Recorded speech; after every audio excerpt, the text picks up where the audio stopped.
Hey everybody, and thanks so much for coming back to my channel. My name is Dion and this is D Maria Reacts. So finally, the long awaited interview of Kamala Harris with the media.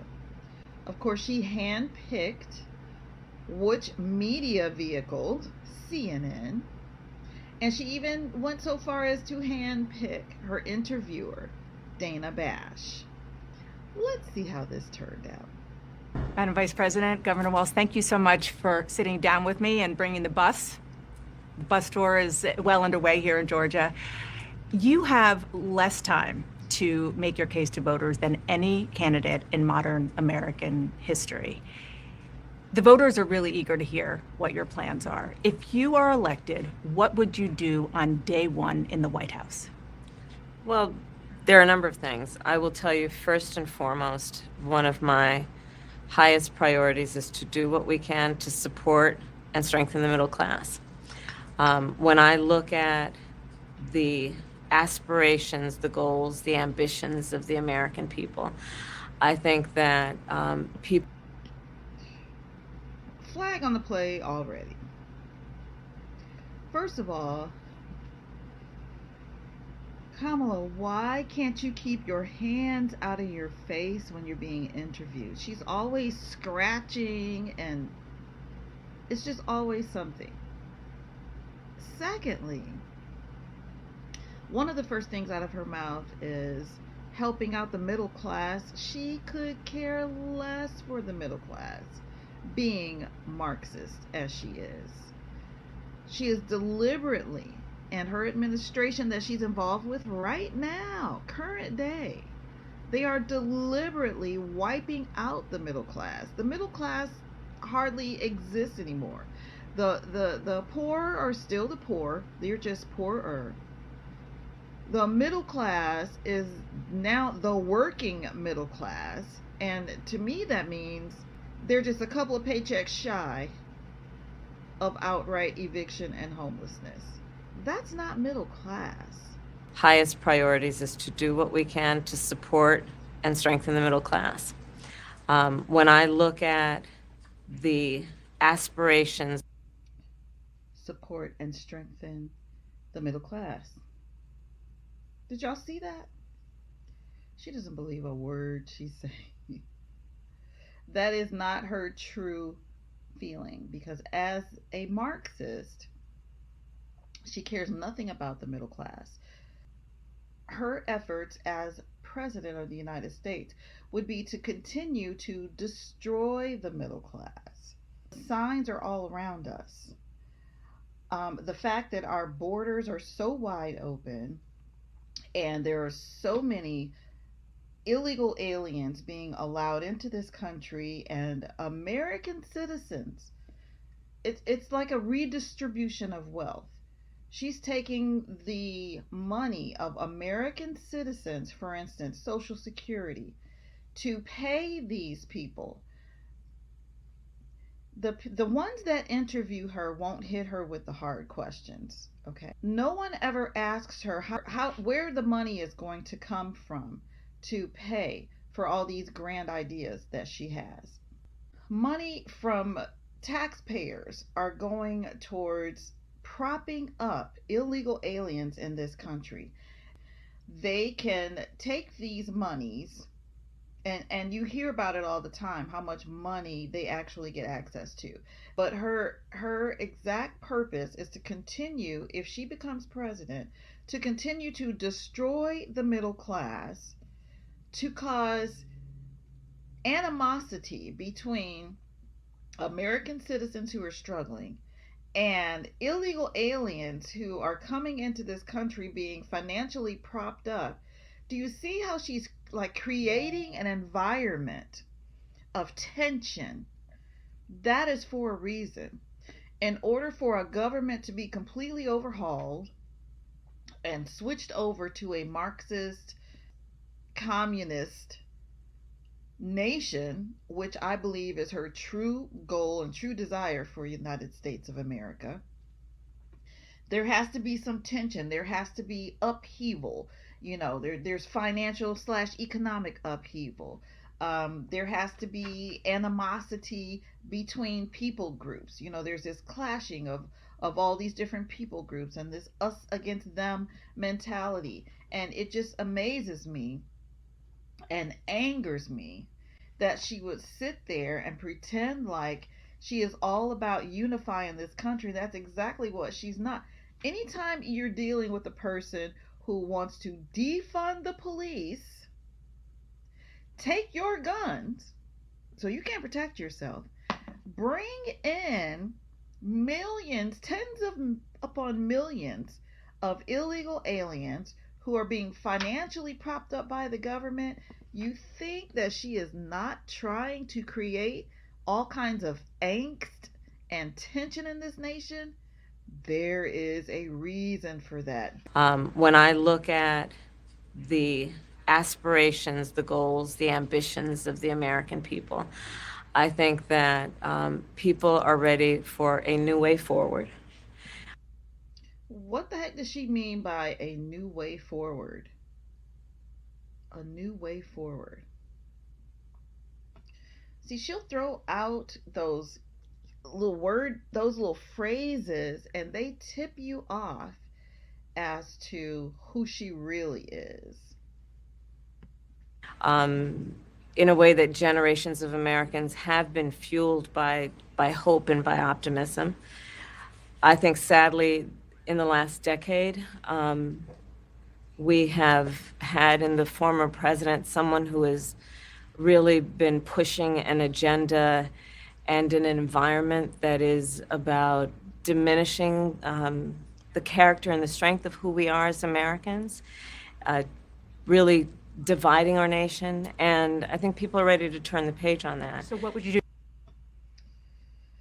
First of all, it kills me how people with TDS, the good old healthy dose of Trump derangement syndrome, they cannot answer a question without bringing up his name.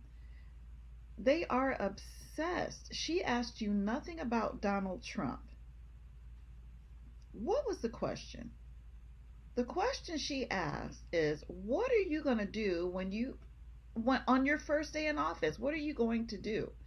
And she's talking about, sadly, within the last 10 years, like she isn't part of that last 10 years. Notice how Dana is asking her questions, but she's asking, like a friend of mine said, her multiple choice questions. She's asking questions, then giving plausible answers, like, is it A, so and so and so and so, or B? So she just doesn't, say A, B, C, but she is asking multiple choice questions. She's offering answers that Kamala can choose from to help Kamala and prop her up during this interview and help her to stay focused and get to the answer and the point of the question that's being asked of her. What would you do day one?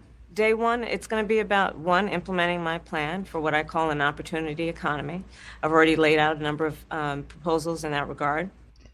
An opportunity economy. And I've laid out proposals in that regard. Where? That's not at her website. Let me check again. Let me check her website and see if she has laid out proposals.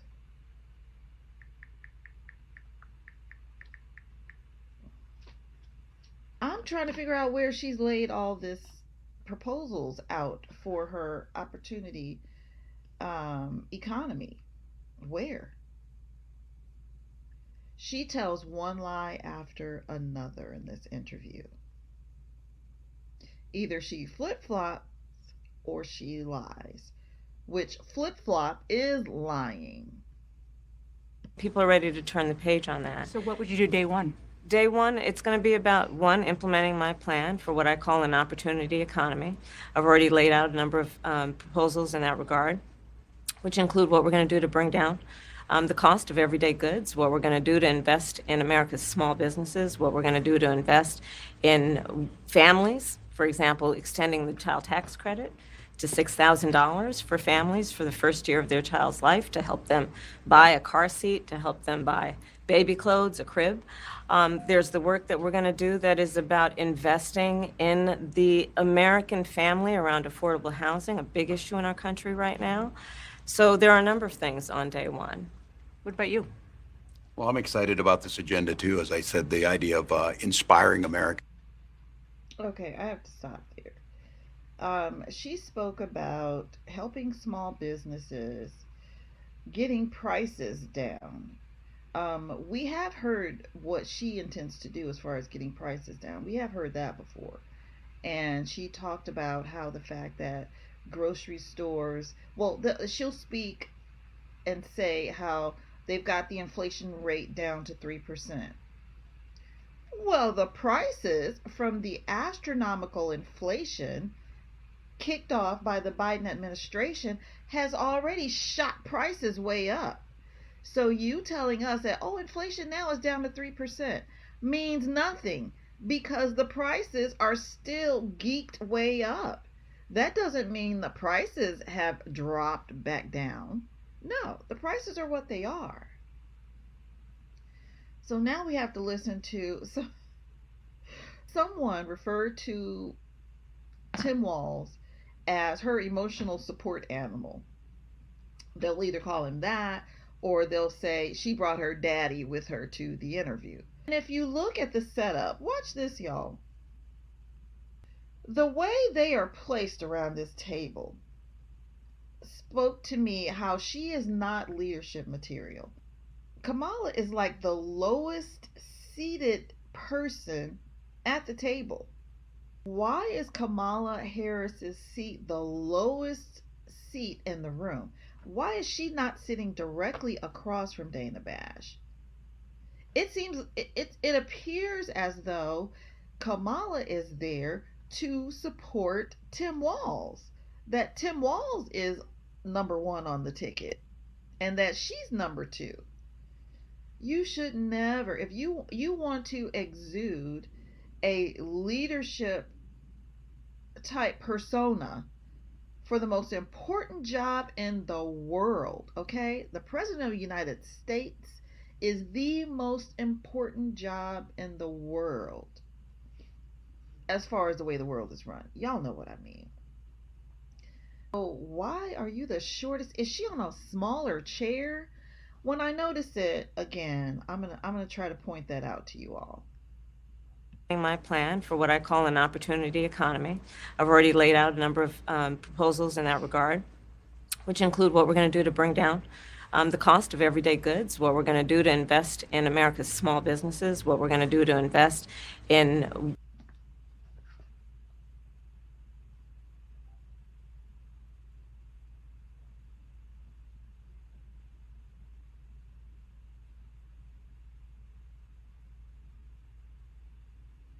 families, for example.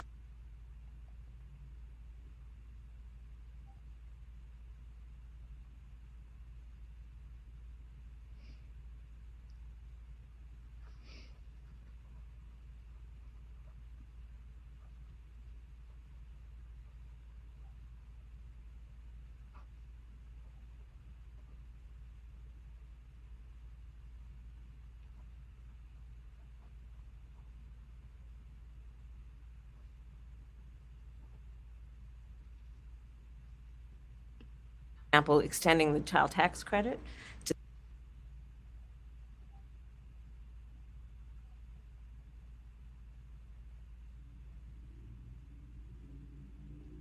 $6,000 for families for the first year of their child's life to help them buy a car seat, to help them buy the character and the strength of who we are as Americans, really dividing our nation, and I think people are ready to turn the page on that. So what would you do day one? Day one, it's going to be about, one, implementing my plan for what I call an opportunity economy. I've already laid out a number of proposals in that regard, which include what we're going to do to bring down the cost of everyday goods, what we're going to do to invest in America's small businesses, what we're going to do to invest in families, for example, extending the child tax credit to $6,000 for families for the first year of their child's life to help them buy a car seat, to help them buy baby clothes, a crib. There's the work that we're going to do that is about investing in the American family around affordable housing, a big issue in our country right now.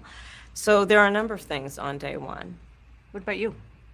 Well, I'm excited about this agenda too. As I said, the idea of Did you see that? inspiring America to what can be. Why? Can't they at least be on equal levels? Why is she sitting so far down compared to everybody else in the room? Just keep watching that. Well, I'm excited about this agenda too. As I said, the idea of inspiring America to what. She literally has to look up at him. That's not a power position. What can be. And I think many of these things that the vice president's proposing are things that we share in values. And the child tax credit's one we know that reduces childhood poverty by 1/3. We did it in Minnesota. To have a federal partner in this, unbelievable, I think, in the impact that we can make. You talked about, you call it the opportunity economy. You are well aware that right now many Americans are struggling. There's a crisis of affordability. One of your campaign themes is we're not going back. But I wonder what you say to voters who do want to go back when it comes to the economy specifically, because their groceries were less expensive, housing was more affordable when Donald Trump was president. Well, let's start with the fact that when Joe Biden and I came in office, during the height of a pandemic, we saw over 10 million jobs were lost. People, I mean, literally, we were all tracking the numbers. Hundreds of people a day were dying because of COVID. The economy had crashed. First of all, how is any of that Donald Trump's fault? If there was a global pandemic and it had effects that ripped through the economies of every nation because there was a supply problem, everything has to stop. Okay, you're dealing with a virus that if people continued working, they would continue passing this virus as goods and services are moving throughout different countries and moving throughout an actual nation. Okay, how is that Donald Trump's fault? In large part, all of that because of mismanagement by Donald Trump of that crisis. Mismanagement of a crisis that nothing. Pandemics have generally been taught that they occur every 100 years. So mismanagement occurred. I don't see how you can blame that on Donald Trump.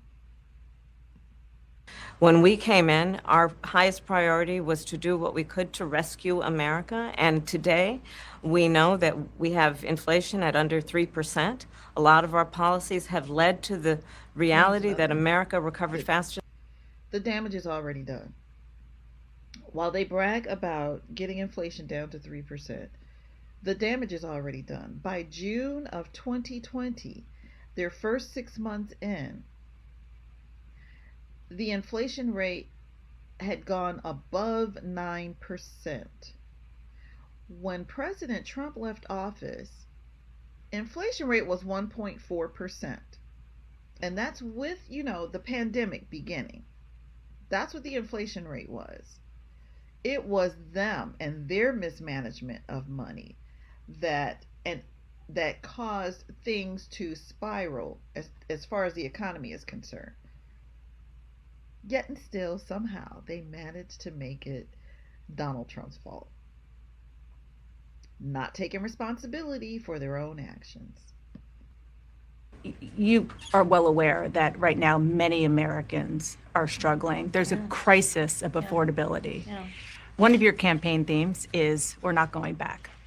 But I wonder what you say to voters who do want to go back when it comes to the economy specifically, because their groceries were less expensive, housing was more affordable when Donald Trump was president.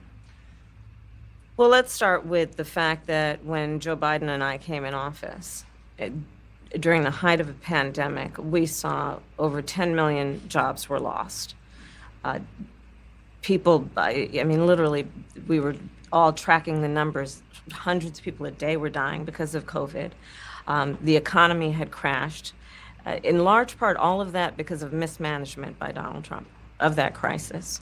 When we came in, our highest priority was to do what we could to rescue America. And today, we know that we have inflation at under 3%. A lot of our policies have led to the reality that America recovered faster than any wealthy nation around the world.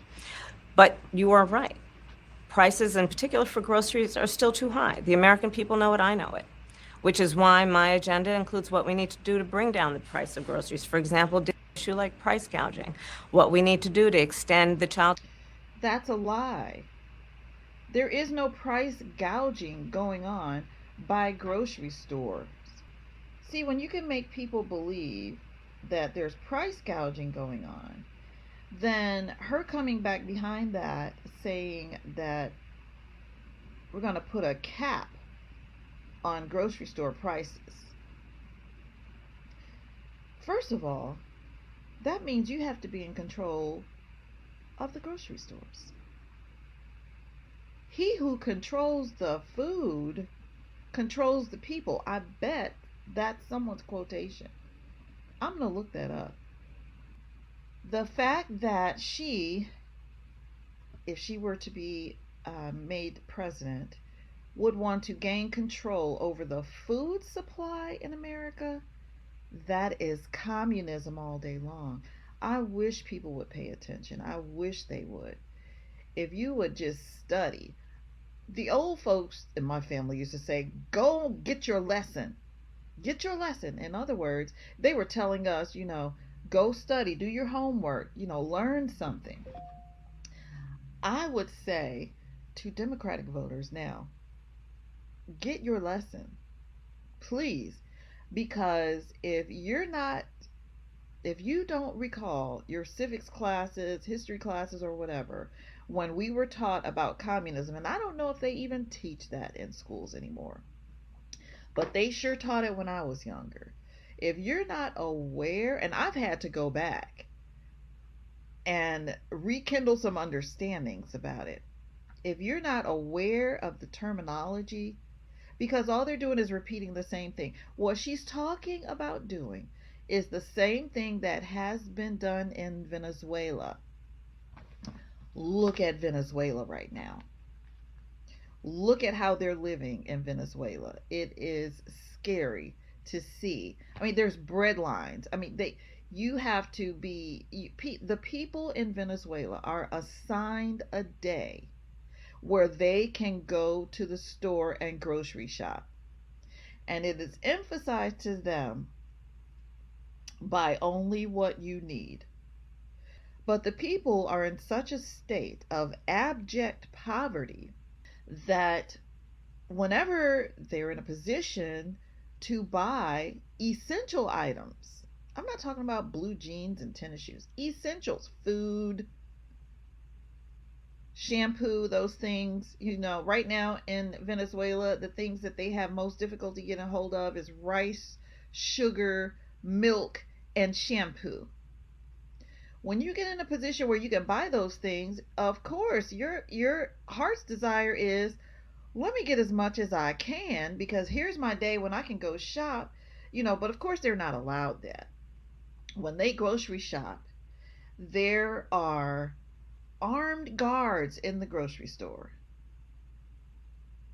When they are paying for their groceries, they have to put their finger, there's an identity checker system to make sure that you're not buying more than what you need. And the fact that their government can tell them this is what you need, that is a scary life. Americans don't know anything about living a life like that. Okay? That is not what you want. Kamala, if we pay close enough attention, she is telling us who she is. The question is, are we paying attention? Hundreds of people a day were dying because of COVID. The economy had crashed. In large part, all of that because of mismanagement by Donald Trump of that crisis. When we came in, our highest priority was to do what we could to rescue America. And today, we know that we have inflation at under 3%. A lot of our policies have led to the reality that America recovered faster than any wealthy nation around the world. The reason why America has recovered faster than it's because we're out so far ahead to begin with. And that's a blessing. That's the blessing of being in America and having an economy basically right behind Donald Trump, that's able to bounce back so quickly. But we cannot survive. This nation cannot survive another 4 years. Biden was one problem. Kamala, because she is so much farther left, farther radically progressive than even Joe Biden is, we cannot endure 4 years under her after what we're going through even right now. There is no way. When Trump says that inflation kills nations, it does. Just look at Venezuela. Venezuela used to be one of the wealthiest South American countries in history, and they are just living in abject poverty right now. And why should that be? When they have the largest oil reserve. Their oil reserve is like, I think it was said that it's 11 times bigger than Russia and 4 times bigger than China, or no, vice versa. Their oil reserve, they have like 300 billion and it's not hard to get to. Venezuelan oil is not hard to get to. It's like it's there begging to be extracted, begging to be used. It's not like in America where there has to be fracking and all this deep digging that needs to be done. It's not like in Russia where, you have to go to one of the coldest parts of the nation and get to it. It's like just right below the surface is the way it's been described, just bubbling right below the surface. It's so ridiculous. It's scary. But you are right. Prices, in particular for groceries, are still too high. The American people know it, I know it, which is why my agenda includes what we need to do to bring down the price of groceries. For example, dealing with an issue like price gouging, what we need to do to extend the child tax credit to help young families be able to take care of their children in their most formative years, what we need to do to bring down the cost of housing. My proposal includes what would be a tax credit of $25,000 for first-time home buyers. That right there. First of all, she's repeating herself over and over again. I don't know if y'all noticed that. That $25,000 tax credit, or whatever she calls it, for housing, all that's going to be done is that the people who own the houses are just going to, and there's a lot of international owners. China owns a lot of property right here in the United States. They have been buying up property like crazy. It's the same with other countries. They're coming in and they're buying up housing so they can control that aspect of the economy. With her $25,000 credit for first-time home buyers, all that real estate owners are going to do is increase the price of the house by $25,000. That's all. My proposal includes what would be a tax credit of $25,000 for first-time home buyers, so they can just have enough to put a down payment on a home, which is part of the American dream and their aspiration, but do. Trump said the other day that he's like, notice how their side never talks about the American dream. They talk about all this other stuff, but they never talk about the American dream. And the American dream is like a fading memory. And then he goes on to say how he wants to bring the American dream back. She just mentioned the American dream. It's so phony. It's a flip-flop. It's her leaning to the right in order to try to gather up more votes. Do it in a way that allows them to actually get on the path to achieving that goal and that dream. So you have been vice president for 3.5 years. Yeah. The steps that you're talking about now, why haven't you done them already? Well, first of all, we had to recover as an economy, and we have done that. I'm very proud of the work that we have done that has brought inflation down to less than 3%. First of all, we had to recover as an economy, and we have done that. I'm very proud of the work that we have done that has brought inflation down to less than 3%. The work that we have done to cap the cost of insulin at $35 a month for seniors. Donald Trump said he was going to do a number of things, including allowing Medicare to negotiate drug prices. Never happened. We did it. So now, as I travel in the state of Georgia and around our country, the number of seniors that have benefited, I was in Nevada recently, a grandmother who showed me her receipts.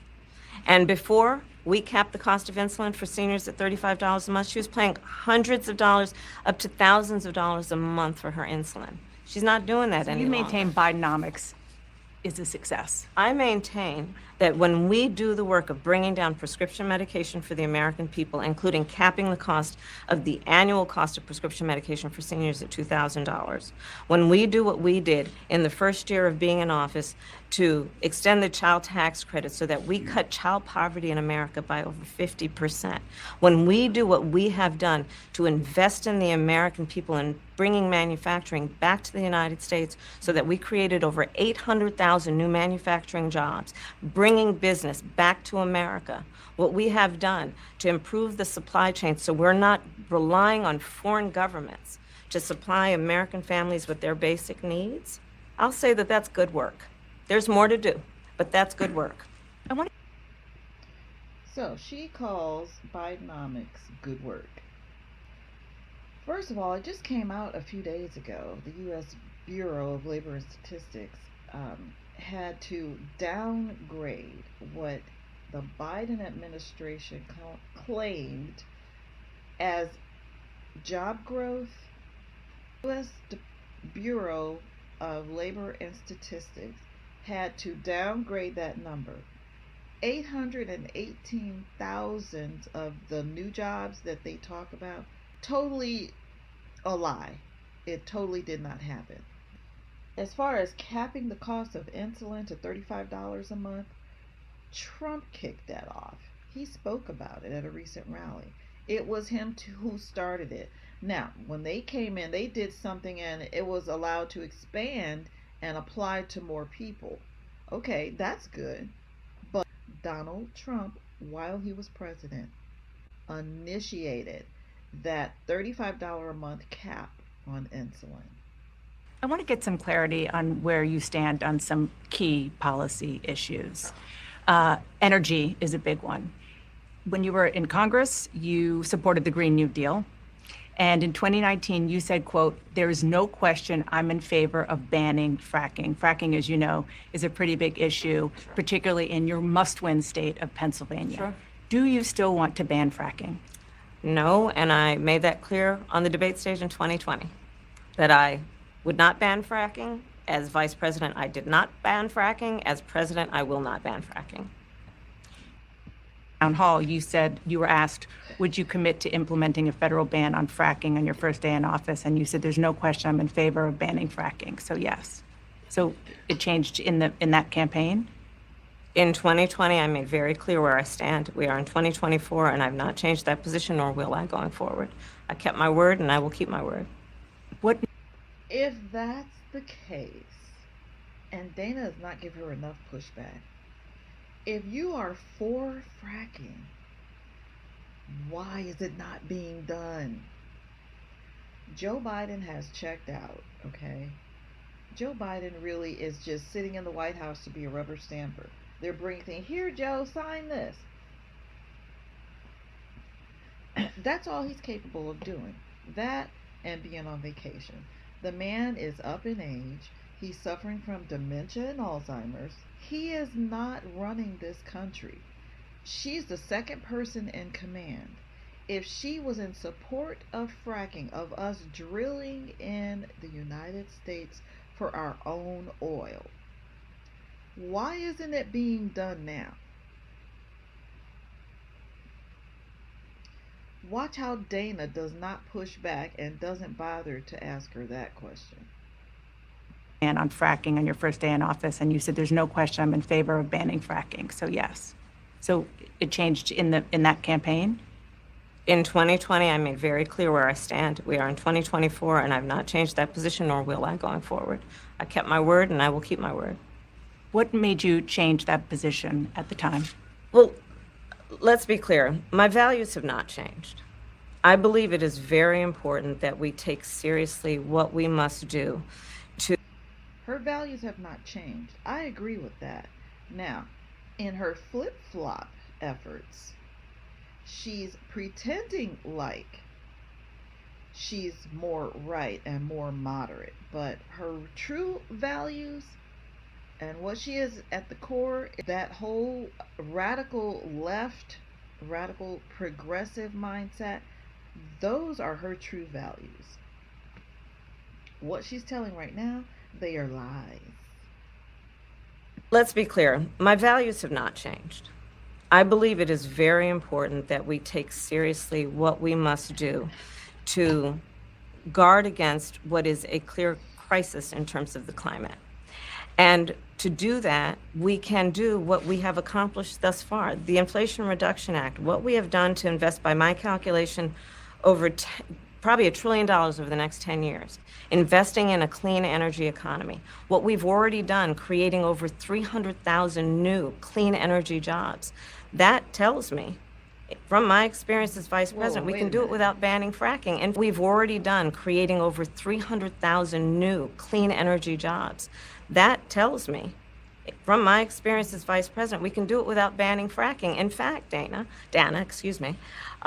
I cast the tie-breaking vote that actually increased leases for fracking as vice president. So I'm very clear about where I stand. And was there some policy?